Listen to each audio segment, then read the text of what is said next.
This is an iPhone, the most profitable consumer product ever created. 400 million of these devices ship every year. Each one represents $1,200 in retail revenue, $600 in gross profit, and, until last week, a supply chain that runs almost entirely through the People's Republic of China. For 15 years, that supply chain was the symbol of globalization's triumph. American design, Chinese manufacturing, global consumption. Apple became the world's most valuable company by marrying Silicon Valley innovation to Shenzhen production. Foxconn's factories in Zhengzhou employed 300,000 workers assembling iPhones. Pegatron's facilities in Shanghai handled iPads. Luxshare in Kunshan built AirPods. The relationship was so deep, so integrated, so essential to both economies that decoupling seemed impossible. On January 22, 2026, Apple decoupled. At 4 p.m. Cupertino time, Apple CEO Tim Cook announced that effective immediately, all new iPhone production capacity would be built outside mainland China. India, Vietnam, Indonesia, and Mexico will receive $60 billion in supply chain investment over 5 years. No new manufacturing facilities will be constructed in China. Existing Chinese production will be maintained but not expanded. By 2031, Apple's stated goal is to reduce Chinese manufacturing dependence from 95% to under 40%. $60 billion, the largest supply chain restructuring in corporate history, a complete reversal of the strategy that made Apple what it is. The announcement was designed for Wall Street. The reaction came from Washington, and it wasn't celebration. Within 3 hours, the National Security Council convened an emergency meeting. The topic: what happens when China retaliates? This is not about Apple finding cheaper labor. This is about the world's most valuable company publicly declaring that manufacturing in China has become too dangerous, and Washington realizing they have no plan for what comes next. Here's what they're not telling you. Apple's announcement wasn't a business decision.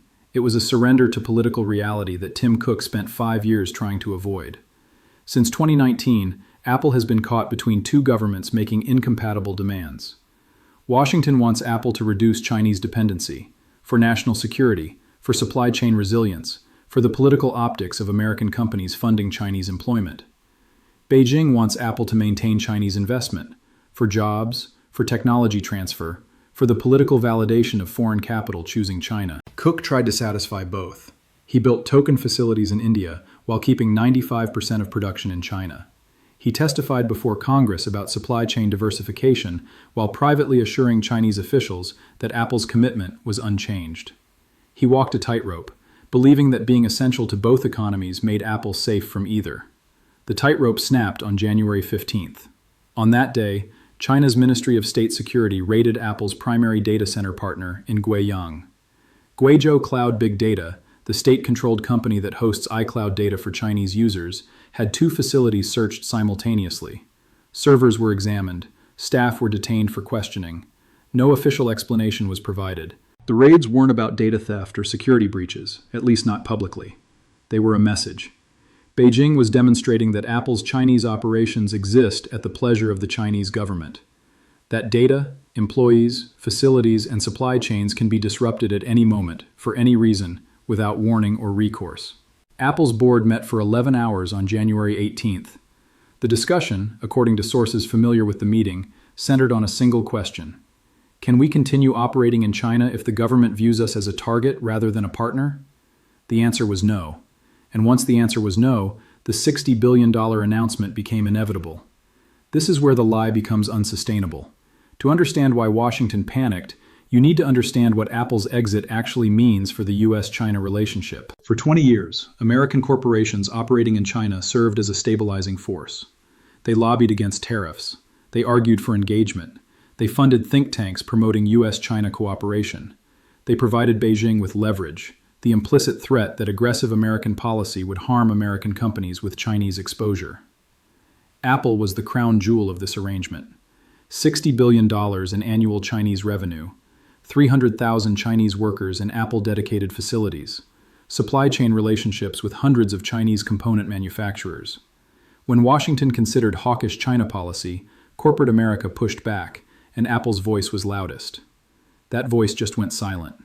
Apple's announcement signals that the corporate lobby for engagement is collapsing. If Apple, the company with the most to lose from decoupling, has concluded that Chinese operations are untenable, every other American company with Chinese exposure must reconsider. The dominoes are already falling. Intel announced strategic review of Chinese manufacturing on Wednesday. Qualcomm moved up its Vietnam expansion timeline by 18 months. NVIDIA accelerated partnerships with Taiwanese foundries. The corporate constituency for U.S.-China engagement is evaporating. What remains is a relationship between two governments with no commercial buffer, no shared interests, and no domestic lobby arguing for restraint. This is what Washington realized in the 3 hours between Apple's announcement and the NSC meeting. Not that Apple was leaving China, they'd been pushing for that, but that Apple's departure removes the last institutional brake on confrontation. When corporations flee, governments lose reasons to talk. The immediate Chinese response confirmed Washington's fears. At 9:15 a.m. Beijing time on Thursday, less than 12 hours after Apple's announcement, China's Ministry of Commerce announced enhanced compliance reviews for all Apple products sold in China. Effective immediately, iPhones require additional certification before retail sale. iPads face security assessments for enterprise customers.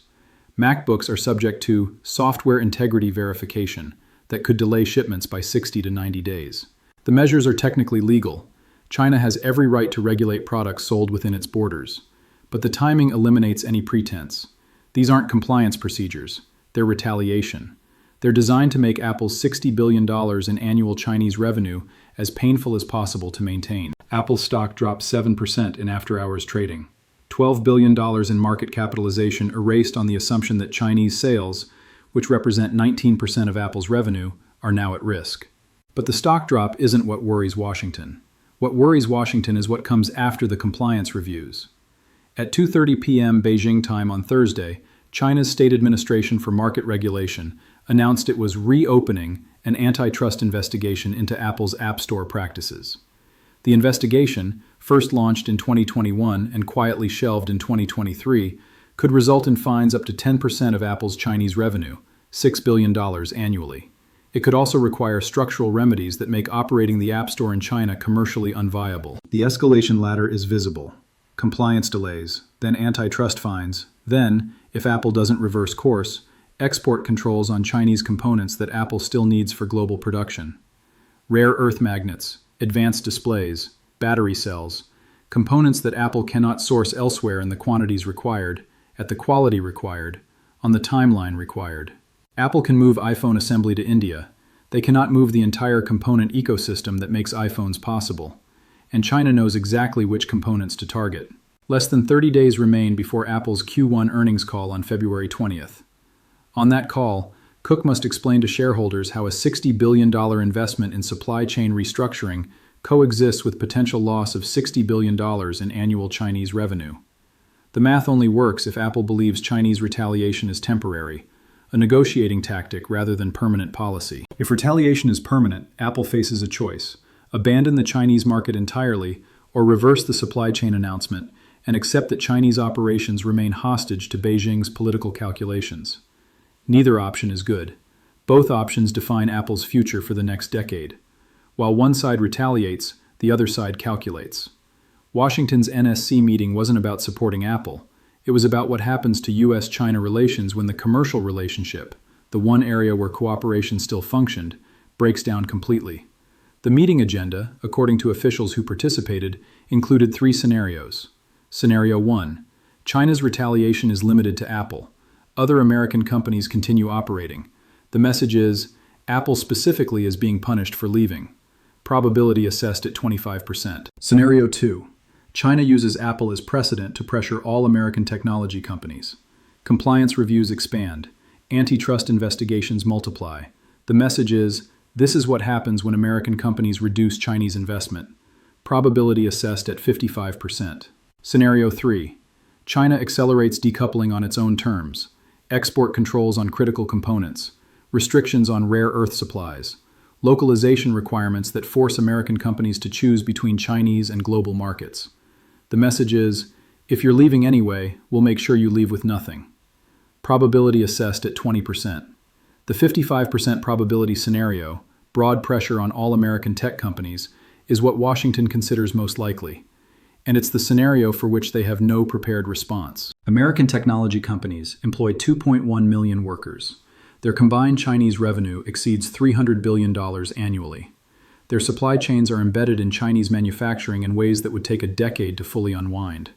If China decides to pressure this sector the way they're now pressuring Apple, the economic consequences cascade far beyond Cupertino. The Trump-era trade war looks mild by comparison. Tariffs are recoverable. Supply chain destruction is not. This is what a decoupling spiral looks like once it begins. Apple's announcement was supposed to reduce risk. It may have accelerated the very confrontation it was designed to avoid. By publicly declaring Chinese manufacturing untenable, Apple gave Beijing every incentive to prove them right, and to punish the departure in ways that deter other companies from following. The logic is self-reinforcing. Apple leaves because China is risky. China retaliates because Apple left. Other companies see the retaliation and conclude China is even riskier than they thought. They accelerate their own exits. China retaliates against them too. Each departure justifies the next. Each retaliation accelerates the timeline. This is how a $60 billion supply chain decision becomes a $600 billion economic rupture. How one company's risk assessment becomes a systemic crisis. How the commercial relationship that kept two nuclear powers engaged unravels in months rather than decades. Some will look at Apple's announcement and see prudent risk management. We'll trust that India and Vietnam can absorb the production. We'll assume that Chinese retaliation will be measured and temporary. We'll believe that $60 billion in new investment creates more value than $60 billion in Chinese revenue at risk. These are the same voices that said US-China trade tensions wouldn't affect corporate earnings. That said supply chain diversification would be smooth and gradual. That said Beijing would never jeopardize foreign investment that employs millions of Chinese workers. The voices are always optimistic. The retaliation timeline is always faster than expected. Others will recognize what January 22nd actually represents: the end of the hypothesis that commercial integration moderates political conflict. The beginning of a decoupling that neither side can control once started. The moment when the world's most valuable company concluded that no amount of Chinese revenue is worth the political risk of Chinese operations. The informed are not predicting US-China war or Apple bankruptcy or iPhone shortages. Predictions require certainty that doesn't exist when two nuclear powers are engaged in economic confrontation with no rules and no mediator. What the informed recognize is that the stabilizing forces have been removed, that corporate lobbying for engagement is collapsing, that retaliation and counter-retaliation have their own momentum, that a relationship which took 40 years to build is being disassembled in real time with no agreement on what replaces it. This is not financial advice. This is not a recommendation to sell Apple stock or avoid Chinese markets or take any position based on geopolitical risk. This is simply an observation about what happens when the company most invested in US-China commercial cooperation decides that cooperation is no longer possible. Apple spent $60 billion over 15 years building the most sophisticated supply chain in manufacturing history. They just announced $60 billion to dismantle it. Washington wanted this. Beijing warned against it. Apple finally chose. And now everyone, in Washington, in Beijing, in Cupertino, and in every boardroom with Chinese exposure, is about to discover what a world without commercial US-China engagement actually looks like. The iPhone in your hand may be the last one made by 300,000 workers in Zhengzhou. The next one may come from Chennai, or Hanoi, or Monterey. Or, if China's retaliation succeeds, it may not come at all, at least not at a price you're willing to pay. That's the calculation now underway, not in Apple's boardroom, in Beijing's. And Washington, for all its talk of decoupling, has no answer for what China decides.